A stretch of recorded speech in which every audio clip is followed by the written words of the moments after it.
Je suis ravie de vous retrouver aujourd'hui pour cette vidéo où on va aborder un sujet très important. Si je la fais d'ailleurs, c'est suite à vos demandes, chacun, chacune. C'est un sujet que j'aborde beaucoup en soins parce que c'est quelque chose qui a besoin d'être entendu, qui a besoin d'être travaillé au quotidien. Et ce que j'entends, c'est que vous avez besoin de vous réimprégner de ces vibrations après le soin. Et donc c'est pour ça que je vous fais cette vidéo. Afin que vous puissiez l'écouter, la réécouter, vous imprégner, comprendre la méthode.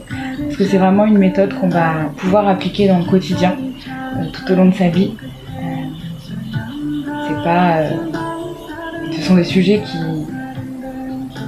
qui reviennent en permanence dans notre vie. Et c'est vrai qu'on ne peut pas se permettre de faire des soins tous les jours de notre vie à chaque fois que ça va pas bien. Et donc c'est important de vous donner ces outils pour que pleinement vous puissiez savoir comment réagir dans ces moments-là, pour cicatriser ces plaies qui sont beaucoup trop à vif et qui vous prennent beaucoup trop d'énergie dans votre quotidien. Et donc on va aborder ce sujet. Très souvent, je vous parle en soins de ces blessures d'âme. Pour vous réexpliquer le concept, c'est que notre âme, quand elle s'incarne sur Terre, elle vient expérimenter ce corps dans la matière, dans cette dualité, dans ce positif et de ce négatif. Et notre mission d'âme, c'est de faire évoluer notre âme, de cocher les leçons, comme j'aime bien le dire. Pour expérimenter, l'âme, elle va passer par différentes blessures. On ne peut pas expérimenter quelque chose si on ne l'expérimente pas de toutes les faces. Donc, de la phase positive, de la phase négative.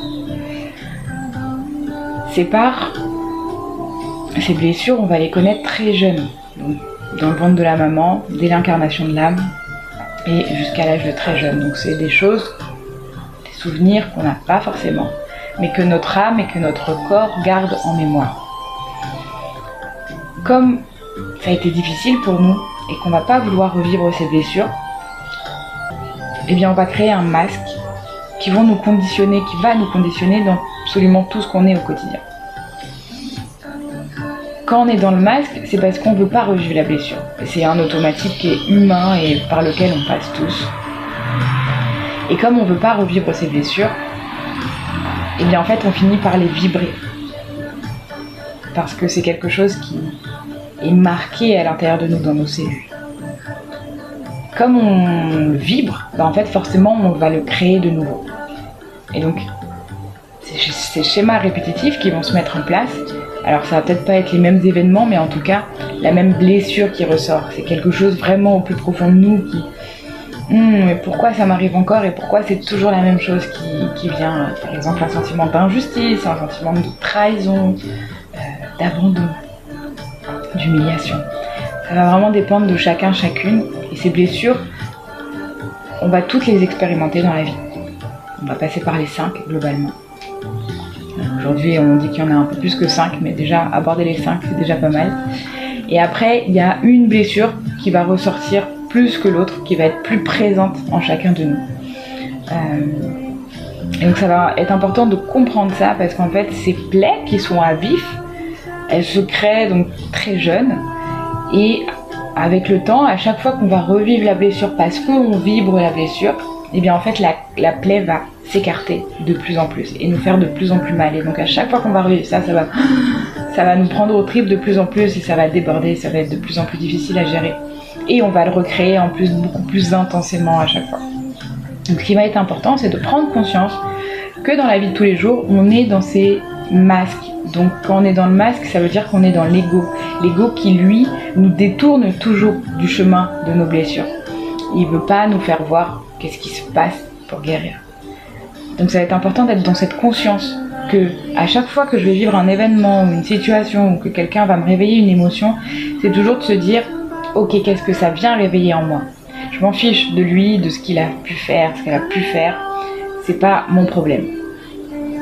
Ça sert à rien de remettre la faute sur la personne. Nous, on est là justement pour reprendre notre responsabilité et pour prendre soin de nous pour plus répéter ça. Et donc quand vous allez connaître quelque chose, un événement ou autre qui va vous réveiller une émotion, c'est toujours d'aller s'interroger sur qu'est-ce que ça vient réveiller en moi. Si ça me déclenche une émotion, c'est parce que là, ça vient appuyer précisément là où j'ai mal sur ma plaie. Et donc c'est là où le travail va commencer à être intéressant, parce que des situations qui nous réveillent des émotions, on en vit tous les jours. C'est pour ça que je vous fais cette vidéo, pour que vous puissiez aussi vous le faire tous les jours. À chaque fois que vous allez rencontrer ce genre de situation, ce que vous pouvez faire, c'est tout de suite conscientiser, ok, là ça réveille quelque chose, donc je suis dans ma blessure. Donc déjà, en reconnaissant que vous êtes dans votre blessure, vous êtes déjà sorti de l'ego, vous êtes dans le chemin de l'amour, celui qui va pouvoir cicatriser la plaie. Et plus vous allez cicatriser la plaie, moins l'événement va se répéter autour de vous, et jusqu'à terme ne vraiment plus exister, puisque ça ne vous touchera plus, puisque la plaie sera cicatrisée. Mais ça va pas se faire du jour au lendemain, parce qu'en fait, des sources, il y en a plein. Quand j'ai par exemple ma blessure d'injustice qui remonte, et bien finalement, c'est aujourd'hui que ça remonte et que je vais adopter mon masque de rigide. Mais si ça remonte aussi intensément, c'est parce que ça réveille des blessures de quand j'avais 20 ans, quand j'avais 6 ans, quand j'avais 8 ans, quand j'avais 12 ans, parce qu'en fait, c'est des événements qui se sont répétés et qui ont fait que ça écarte la plaie. Et donc, c'est toutes ces parts de soi qu'on va devoir aller chercher. Et des fois, elles sont étonnantes parce que, avec les années, on minimise, on oublie. Et au fur et à mesure, on se rend compte que ah oui, ça j'avais oublié. Ah, ça je pensais pas que ça m'avait impacté, alors que ça a impacté vachement ma condition et mon âme à cet âge-là. Toujours se ramener dans la peau de la personne que j'étais à ce moment-là. Donc c'est ça qui va être important de comprendre, c'est d'aller chercher toutes ces parts de soi qui n'ont pas pu s'exprimer, qui n'ont pas pu comprendre ce qui se passait à ce moment-là, qui ont peut-être manqué d'amour et de reconnaissance, pour leur apporter ce dont elles ont besoin. Et c'est tout simple, alors que ça paraît si compliqué comme ça d'aller voir toutes ces parts de nous qu'on n'a pas envie de voir forcément. Et en fait, quand on fait face, ça s'efface, et je le dis souvent, parce qu'en fait, on se retrouve devant et on se rend compte que c'est juste une part de nous qui a besoin de cet amour, et on ferait pas ça à nos enfants, par exemple. Alors pourquoi on se l'inflige à soi? Et pour s'aimer aujourd'hui complètement, il faut pouvoir aimer toutes ces parts de soi. Et donc ça va être un travail que vous allez pouvoir mettre en place presque quotidiennement dans votre vie pour noter, apercevoir ce qui se passe en vous, vous reconnecter aussi à vos émotions, à vos ressentis. Donc l'exercice est très simple, je vais rentrer dans le vif du sujet. Quand vous êtes confronté à une situation qui vous dérange, qui réveille quelque chose en vous. Donc tout de suite, premier réflexe, ne pas reporter la responsabilité sur l'autre. Allez voir en soi qu'est-ce qui se passe. Et donc là, vous pouvez juste prendre un petit instant pour vous, déjà pour accueillir ce qui se passe. Accueillir cette émotion-là qui est difficile pour vous. Et pour beaucoup, on a du mal à se reconnecter à nos émotions. Et donc ça aussi, ça va être déjà un premier travail, que de s'accorder, de laisser circuler cette émotion. Ok, là, je ressens de la colère. Ça fait mal, je sais pas, au ventre. Et accueillez cette émotion, laissez-la circuler en vous, parce que déjà, cette émotion, elle a le droit d'exister. Et plus vous allez essayer de la rejeter, cette émotion, ou la mettre de côté, plus elle va prendre de l'ampleur en vous et plus elle va être présente. Donc ça va être très important de reconnaître cette émotion, de la faire circuler dans son corps, de l'accueillir pleinement dans son corps. Donc j'accueille mon émotion, tranquillement, à votre rythme. Ça peut prendre plusieurs jours, comme ça peut être très rapide, puisque quand on accueille pleinement une émotion, elle passe très rapidement. Rappelez-vous toujours, quand on fait face, ça s'efface. Et vraiment, dès que je vais prendre pleinement conscience de reconnaître cette émotion, tout de suite elle va circuler en fait. Je la mets en circulation, je décristallise mes cellules et je la recycle. Donc vous allez accueillir, voir ce qui se passe dans votre corps, comment vous réagissez. Et à ce moment-là, vous allez pouvoir vous connecter à l'espace de votre cœur. Toujours important, prendre ce temps juste de se connecter, de plonger à l'intérieur de soi, de s'accorder aussi d'avoir des pensées parasites, parce que elles sont là, elles existent et elles ont le droit d'exister, ces pensées parasites. Et pareil, plus vous allez essayer de les faire taire et plus elles vont prendre de l'ampleur. Donc accueillez tout pour faire circuler. en fait, toutes ces énergies. Et une fois que vous avez fait ce travail de comprendre votre émotion, vous pouvez aller demander, aller voir qu'est-ce que ça vient réveiller. Si ça vient me réveiller cette émotion, c'est parce que cette émotion, je l'ai déjà connue précédemment. Et donc à ce moment-là, vous allez peut-être avoir un souvenir, un événement, un ressenti qui va venir à vous. Et donc ce que vous pouvez naturellement faire, c'est par exemple s'il y a un souvenir, je sais pas, à 15 ans qui vous revient, et ben c'est dire ok, je vais aller voir cet adolescente que j'étais quand j'avais l'âge de 15 ans pour comprendre ce qu'elle ressent. Et donc vous allez aller la voir, vous allez interroger ses ressentis, donc pas vous aujourd'hui, mais cette part de vous à ce moment-là, qu'est-ce qu'elle ressentait? Est-ce qu'elle était triste? Est-ce qu'elle était en colère? Est-ce qu'elle ressentait de la peur? Est-ce qu'elle se sentait seule? Peu importe, vous vous connectez à ça. Et vous mettez des mots, vous essayez de comprendre ce qu'elle a. Et une fois que c'est compris, vous allez comprendre naturellement ce dont elle a besoin et vous allez lui apporter. Vous allez vous-même aujourd'hui vous présenter à cette part de vous pour la rassurer, lui donner cet amour, lui apporter ce dont elle a besoin, cette compréhension, vous, avec votre recul, qu'est-ce que vous pouvez lui apporter. Vous pouvez aussi lui montrer votre parcours, qu'est-ce que vous êtes devenu, qu'est-ce que vous avez accompli pendant tout ce temps. En fait, reconnecter avec cette part de vous pour l'apaiser, pour lui apporter ce dont elle a besoin. Et c'est comme ça qu'ensuite vous allez pouvoir comme refusionner avec elle, parce que cette part de vous fait partie de vous autant que vous faites partie d'elle. C'est grâce à elle que vous êtes devenu cette personne. Et donc c'est important que vous soyez ensemble, réunis, de ne pas rejeter de part de soi, être pleinement avec soi et dans cet amour de peu importe ce que j'ai vécu, comment j'ai réagi, qu'est-ce que j'ai subi ou quoi, je suis pleinement incarnée avec toutes ces parts de moi parce qu'elles font partie de moi. Et je les reconnais et je les aime. Et donc petit à petit, voilà, il va y avoir peut-être cette adolescente de 15 ans qui va ressurgir, et puis après celle de 6 ans, celle de 8 ans, de 10 ans. C'est un travail de toute façon qui va se faire à plus ou moins long terme. Je vous l'explique toujours, c'est des couches et des couches et des couches et des couches qu'on enlève. À chaque fois qu'on va enlever une nouvelle couche, il y aura une autre couche qui va se manifester.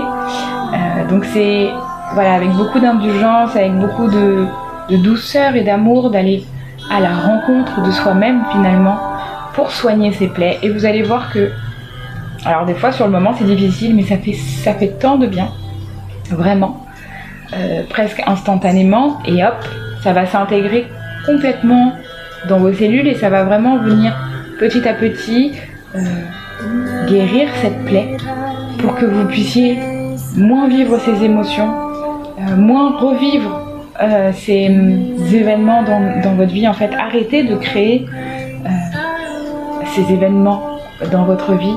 Rappelez-vous que dans l'environnement, quand il y a quelque chose qui n'est pas aligné avec vous, dans vos souhaits, demandez qu'est-ce qui vibre en vous pour créer ça. Et bien souvent, en fait, c'est simplement des blessures. Parce qu'on est marqué par toutes ces croyances, par tous ces conditionnements, ces blessures qu'on a pu vivre. Et on a beaucoup trop minimisé pendant toutes ces années, alors que on est blessé et on a le droit d'être blessé, on a le droit de ressentir ça. Et c'est important aussi de dire ça à ces parts de vous. Elles ont le droit d'être, de penser ça, elles ont le droit simplement d'être reconnues et d'être aimées. Apportez à ces parts de vous l'amour que vous auriez aimé avoir à ce moment-là. Et vous allez voir que ça va changer beaucoup de choses dans votre vie. De faire ça au quotidien. Alors des fois quand on fait ça aussi, il se peut que ce soit des parts joyeuses qui reviennent. Et dans ces cas-là, c'est pareil, juste accueillir. C'est toujours dans l'exercice, avoir confiance et lâcher prise en quelque sorte, sans attente, juste s'ouvrir à ce qui va venir. Et en fait, on est étonné, mais l'intention, pareil, je vous le dis souvent, mais c'est comme la radio. C'est vous cherchez la fréquence que vous souhaitez avoir et vous tombez sur la radio que vous souhaitez. Là, c'est pareil, mais avec le bouton du cœur. Donc, posez votre intention et vous allez voir que des choses vont venir naturellement. Et donc, on va si elle vient, si elle n'est pas accueillir que ça arrive, celle qui est en vous, cette petite part d'innocence et de joie qui vibre. Et vous avez besoin de ça pour après aller voir la suite. C'est comme un petit coup de pouce que vous donne votre enfant intérieur qui est important à prendre en compte. Voilà, je pense que j'ai fait le tour là-dessus. Je suis sûre que vous allez y arriver. C'est pas trop compliqué pour vous, pas du tout. Accordez-vous d'expérimenter, de tenter. J'entends beaucoup de personnes qui me disent que sans accompagnement ils ont du mal, mais je vous assure que vous avez les ressources. C'est simplement de prendre ce temps pour soi, de se poser et d'aller voir, de plonger à l'intérieur de soi et de faire confiance à son intuition, à ses souvenirs, à ce qui va venir, simplement en posant cette intention. Voilà, n'hésitez pas si vous avez des questions, je serais ravie d'y répondre. Si vous voulez d'autres vidéos également, dites-le moi. Voilà, je vous souhaite de prendre soin de vous, de reconnecter avec cette part de vous qui ont tant besoin de cet amour, de cette reconnaissance, et de soigner vos plaies pour vraiment vous réaliser pleinement et arrêter d'être finalement victime de vos propres blessures, de sortir de vos blessures pour vivre complètement votre chemin d'âme et votre évolution et pouvoir vous ouvrir de nouvelles portes, de nouvelles directions. À très bientôt.